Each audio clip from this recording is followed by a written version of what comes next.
What are the common features that are found amongst serial killers? How and why do people develop fetishes and paraphilias? And is there any association between your fingernail length and your homicidal tendencies? Hey guys, and welcome back to doc.offcall, where today we're going to be doing a deep dive in psychoanalyzing the character Yoshikage Kira from the JoJo's Bizarre Adventure anime, specifically Diamond is Unbreakable. Now, you may have noticed more recently that I've not been uploading as many videos, and that's because I've got great news. My wife is pregnant. So I'm sure you can all understand that I'm caught up a bit with that, and your ongoing support means so much. But that's not to say that I'm not open to any suggestions for any specific characters that you'd like me to cover, so leave your suggestions down below in the comments. Otherwise, if you're ready, let's begin. この週末は楽しく過ごそうじゃないか。二人っきりで。なんか垂れましたよ。お行儀の悪い人だ。自分できれいにしなさい。So at this point when we meet Kira, he's been a serial killer for multiple years with tens of victims under his belt. And we can see that he's well dressed, paying attention to the way that he presents himself, with a certain level of charisma with the way that he speaks. And I think that this is an accurate depiction of what you might expect to see with a real-life serial killer.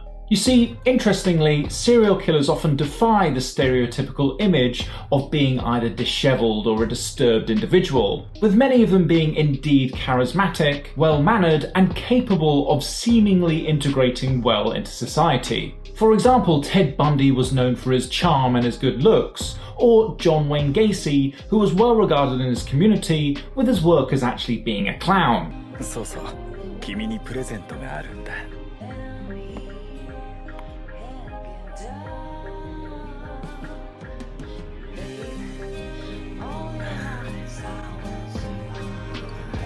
Okay, so why does Kira only keep the hands of his victims? Well, there are several different explanations. One of the most likely is that he's probably got a fetish for hands, or some form of paraphilic disorder. And trust me, there are many different kinds of odd paraphilia that people can have, ranging from telephone scattergolia, where people experience sexual arousal from making obscene phone calls, all the way through to sadism, where people experience sexual arousal from either inflicting pain or causing humiliation of another person.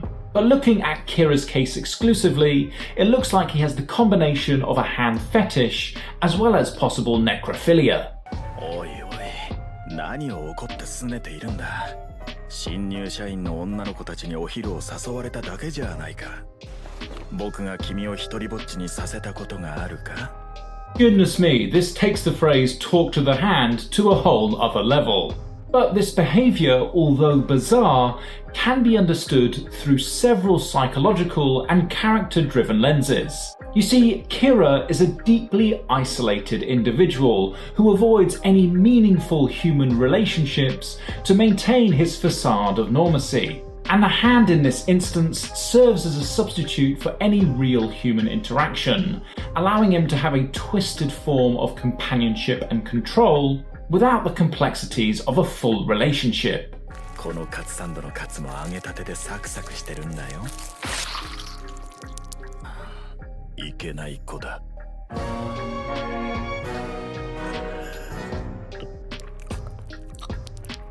Gosh, this isn't called JoJo's Bizarre Adventure for nothing. But the idea of this scene is deeply concerning. Sucking katsu curry off a corpse's hand and somehow deriving sexual pleasure from it, you've got to be asking yourself, is such a thing possible, and how?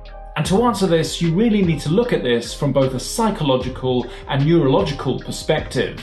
You see, sexual fetishes can develop through classical conditioning, where somebody associates an object with sexual arousal. And with time and repeat exposure, the association gets ingrained and forms a stronger fetish. Now for Kira, he focuses on hands as his form of fetish. What he does is that he reduces complex human beings to more individual, manageable parts, giving him a sense of control. And this objectification of what a human being is can enhance feelings of power and dominance that Kira finds sexually gratifying. And if we were to look at this from a neurological perspective, research has shown that certain parts of the brain, such as the limbic system and the parietal lobe, have an association with sexual arousal and the development of fetishism. And it's thought that miswiring or unusual neuronal activity can lead to these atypical sexual interests. まるでピクニックに来てる気分だね。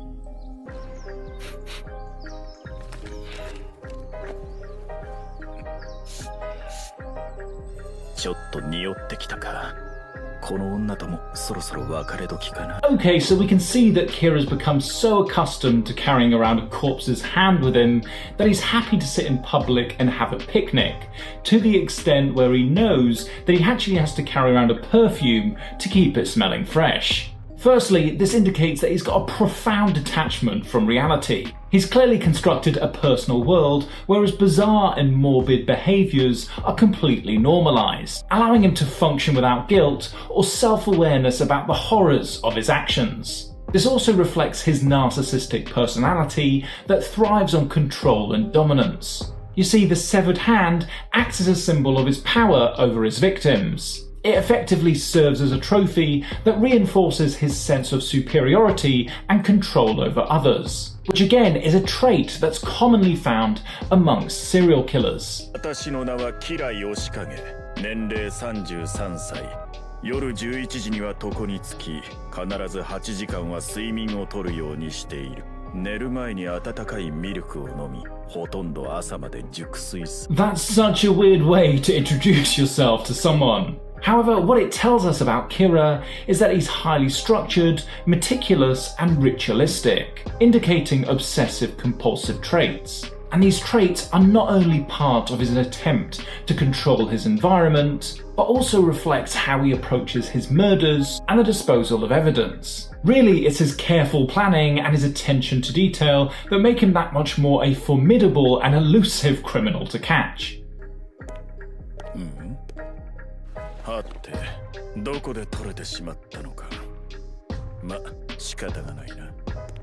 いつもの洋服屋に同じボタンがあるといいが。So here we see that Kira loses a button off of his suit after his run-in with Shigekyo.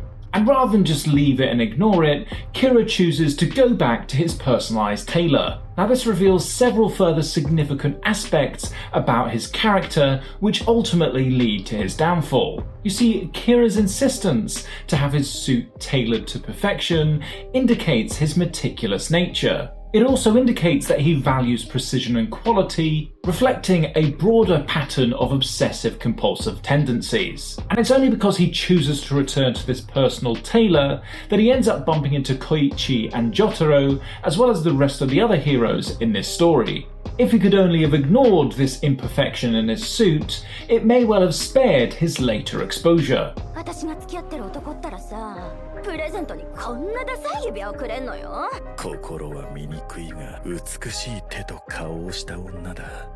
この私のところに来れば清い心で付き合えるよ。 So here we get a closer look at Kira's selection process for his victims, and it doesn't look like it has much to do with their personalities. Kira is particularly attracted to women with beautiful and well-manicured hands, and for some reason, if they've got a ring, it's a bonus. Now, a ring can be seen as a symbol of commitment, ownership, and possession, especially in the context of marriage. It might be possible that Kira is targeting women with rings on their fingers because he's in some way indulging in a fantasy of ownership and control over his victims. ボケなクソガキにバレたんだ。お前はバカ丸出しだ。やろ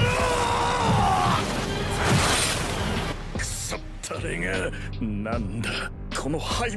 This scene is quite interesting, as Kira's admission of defeat shows a rare moment of vulnerability for a character who's otherwise very confident and shown to be in control. And this moment helps to illustrate the conflict between Kira's self-image and the actual reality of the situation. You see, Kira views himself as a highly refined and superior individual, above the fray of normal human struggles. However, when facing off against Koichi, he's forced to confront the reality that his carefully constructed life is vulnerable to disruption and failure.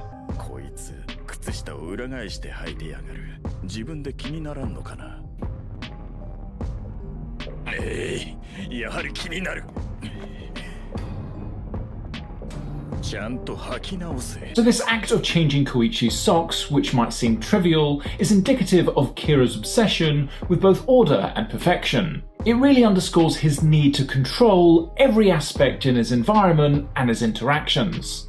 And really, it's this attention to detail that helps to reflect his broader personality traits, for example, his obsession with cleanliness and his methodical approach to public life and his criminal activities. And probably a lot of you are watching this and thinking this is clearly obsessive compulsive disorder, and you would be right. Rather than focusing on escaping this location before the other heroes arrive, Kira can't help but entertain these compulsive intrusive thoughts to adjust Koichi's socks. And so, although OCD might be seen as one of his superpowers, it looks like it's also going to contribute to his downfall. 今の君のスタンドだがすごくパワーが弱かったぞ。そんなに弱ってて私のキラークイーンのパワーに勝てるとでも思っているのかね。So the significance of Jotaro landing this blow is that it immediately shatters Kira's sense of superiority as a character. You see, so far Kira's prided himself on being above other people, both in relation to his criminal prowess, his stand power and his societal facade. And Jotaro's successful punch directly challenges these beliefs, and probably for the first time, leading to a massive blow to Kira's ego. 平和に生き延びてみせる。私は人を殺さずにはいられないというサガを背負っているが、幸福に生きてみせるぞ。So really in this scene, we see a completely different side to Kira, as he's almost victimizing himself with this statement. However, I feel this is more of a psychological justification for his awful actions. By framing his urges as unavoidable fate, he's really externalizing his responsibility rather than facing the moral implications of his behavior. So really, you could argue that this justification allows him to reconcile his violent behaviors with his self-image, allowing him to continue with his crimes without any internal conflict. 私の目の前で殺してみせた。顔をシンデレラで変換させられた。髪の毛も指紋も無理やり。Okay, so this is a bit of a get out of jail free card for Kira here, as he's almost able to reset this game of cat and mouse that he's been playing throughout the series so far. So it looks like we have to say bye-bye to his David Bowie lookalike before we introduce his final form. So he gets to restart once again with no one knowing his identity, being able to live that ideal peaceful life he's always looked for. 影ある風っすね。両親が年を取ってからの子供だ。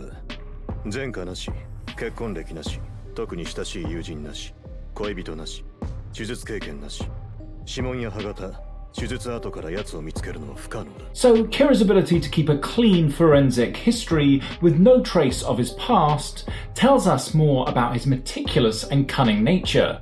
He's not just your typical criminal, he's developed sophisticated methods to avoid leaving behind any evidence. This skill of being able to hide his tracks indicates a high level of intelligence and strategic thinking. But to have no record whatsoever does make you wonder how far his murders could have gone back and how many of them were premeditated. His stand really lends itself well to allowing him to get away with these murders. 中になんか削り節みたいなもんが入ってんな。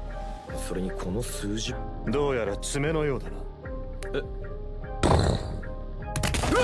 So Kira's collection of his fingernails indicates some obsessive compulsive tendencies, which can sometimes be present in psychopaths. His need to keep these clippings in an organised manner show his fixation on personal rituals and his need to exert control over his surrounding environment. And it's known that psychopathic individuals often hold these ritualistic behaviours and practices that reflect their detachment from societal norms and their need to maintain a sense of control.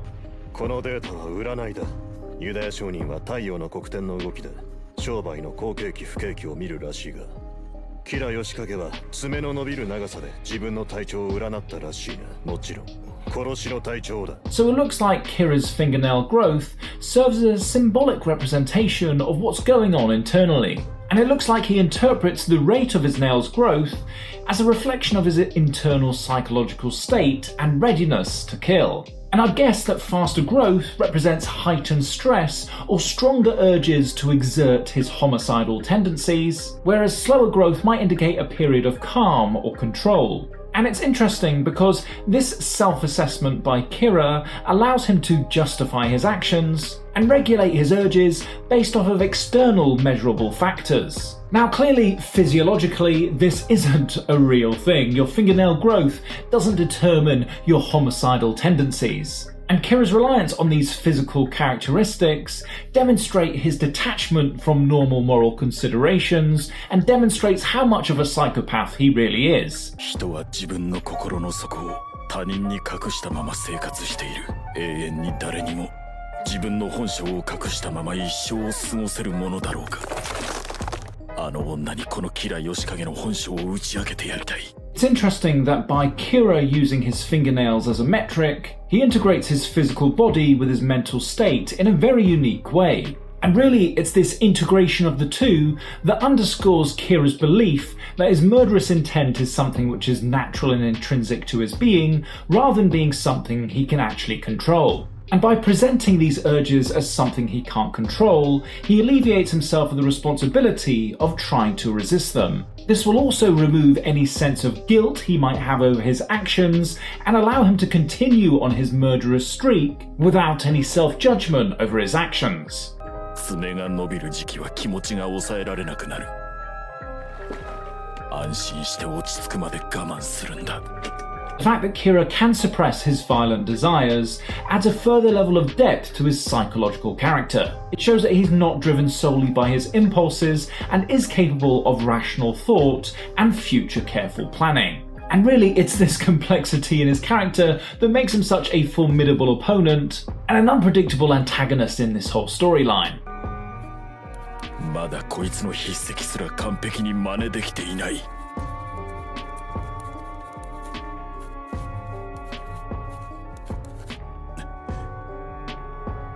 So Kira's ability to forge handwriting really shows his manipulative nature. It shows that he can deceive others by creating convincing imitations, allowing him to manipulate situations to his advantage. We also see this in an earlier scene where he asks Josuke to heal him after his run-in with Jotaro and Koichi. And it's so cool that he's been portrayed in this way because real-life psychopaths also exhibit this willingness to deceive others for their personal gain. なんだこの気持ちは。この私が他人を心配するなどと。この女がもし死んだら、あの空城城太郎にこの家のことが知られる心配があるだけ。この女が無事でホッとしたのはそのことだけのせいだ。 So the significance of this scene is that psychopaths often have either limited or no empathy for their victims. So Kira questioning his feelings suggests that he's experiencing a moment of emerging humanity. And for a character who's depicted as being both cold, calculating and a psychopath, this moment indicates that he's capable of experiencing emotions and empathy, even if briefly. And this complexity adds to the depth of his character, as it shows that he's not completely devoid of human emotions, and that he may be going through an internal struggle between his psychopathic tendencies and his desire to live a normal life, living as Shinobu's husband. 誰のせいだっつーの。すげえムカついたから目の前でわざと万引きしてやったのよ。なこれ捜索願い出てんぞ。うん？ちょっと何人のカバン触ってん。 This girl's rudeness triggers a reaction within Kira, suggesting that he has a fragile ego and a low tolerance for disrespect. And by eliminating those who disrupt his sense of order or offend him, he attempts to reassert his control over his environment and reinforce his sense of dominance. And we can see that this need for control is a recurring theme in his character, which helps to drive some of his actions in the storyline. In some scenarios, it allows him to get away with a murder with leaving no evidence behind, whereas in others, it leaves him more exposed and being found out as a criminal. おい勝手に入ってきてんじゃん。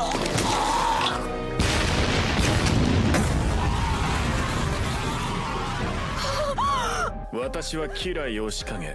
君の名を聞かせてもらえないか?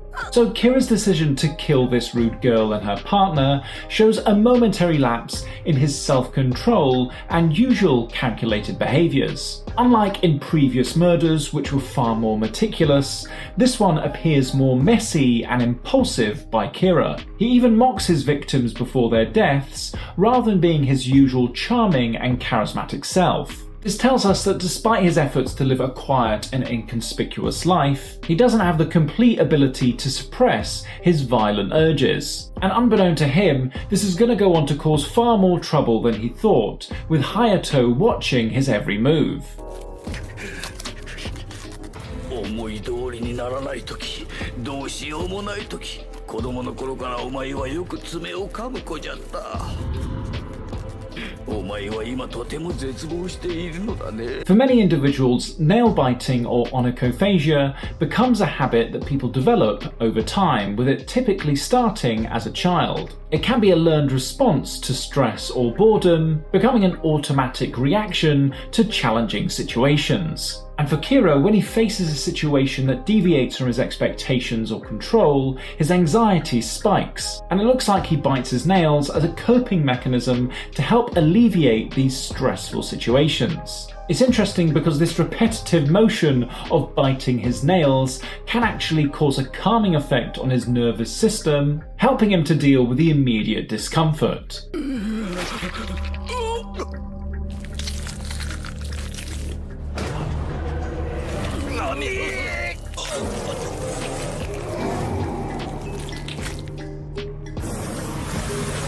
So one thing I wasn't sure about was whether being struck by this arrow a second time causes your stand to go into requiem during this season, as I remember it as a concept in the later seasons such as in Golden Wind. Also, I'm not quite sure how these requiem stands even work. If you have an understanding of it, let me know down below.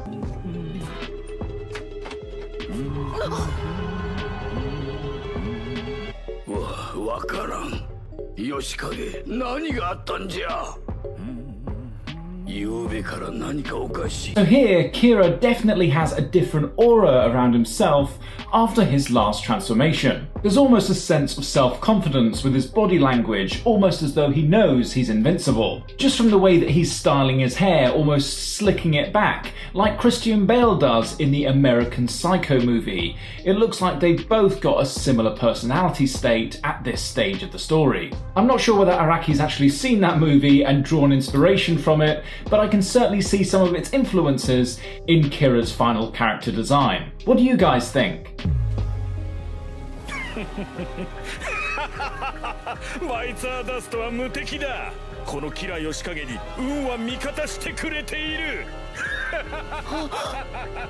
So this is really interesting because I've noticed that as the series has gone on, Kira's sense of superiority and arrogance has definitely gone up. He's definitely got increasingly confident in his abilities as well as invincibility, particularly since he's got Bites the Dust, which I have to say is a particularly overpowered stand in this series. Now I would say that this arrogance and sense of superiority has definitely peaked here, with him believing that he can't be defeated or held accountable for his actions, with both of these features being hallmark signs of someone with a god complex.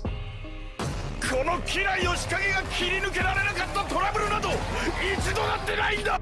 これは夢だ。この私が追い詰められてしまうなんて。 So it's interesting that Kira's initial response to defeat here was denial and delusion. He refuses to believe that he could be defeated by somebody that he perceives as being inferior to him. And I guess this really demonstrates his inflated ego and his inability to reconcile his self-image with reality. You see, his delusional thinking underscores his god complex. He blindly believes that he's destined for greatness and his defeat is a mere aberration. However, if Kira just took a step back from the scenario and was able to objectively view things, he would see that his defeat is actually imminent. 作動できたんだ。バイツァーダストを再び作動できたんだ。奴らに勝ったぞ。これで私は自由になれる。So, as the situation becomes more dire, Kira begins to exhibit features of desperation. He attempts to use bites the dust to escape his current predicament, showing that despite his calm and controlled facade, he is capable of panic and irrational decisions, particularly when his life is being threatened. And I guess this desperation really reveals the underlying fear and vulnerability that he usually concealed. なんだこいつらは何なんだ。私はどこに私はどこに連れて行かれるんだ。So ultimately, when faced with the inevitability of his defeat, Kira experiences a moment of resignation, and it looks like this is tinged with bitterness and frustration as he realizes that his carefully constructed life and sense of control are beginning to unravel. This moment really reveals a crack in his facade, showing that despite his delusions of grandeur, he's not immune to the reality of his situation. Okay guys, that completes our deep dive on the character Yoshikage Kira. I'll leave 2 more videos up here if you want to stick around. Leave me any further questions you have about this character, as well as any other character suggestions down below in the comments. Otherwise, as always, thanks for watching guys, and I'll see you all in the next one. Thanks.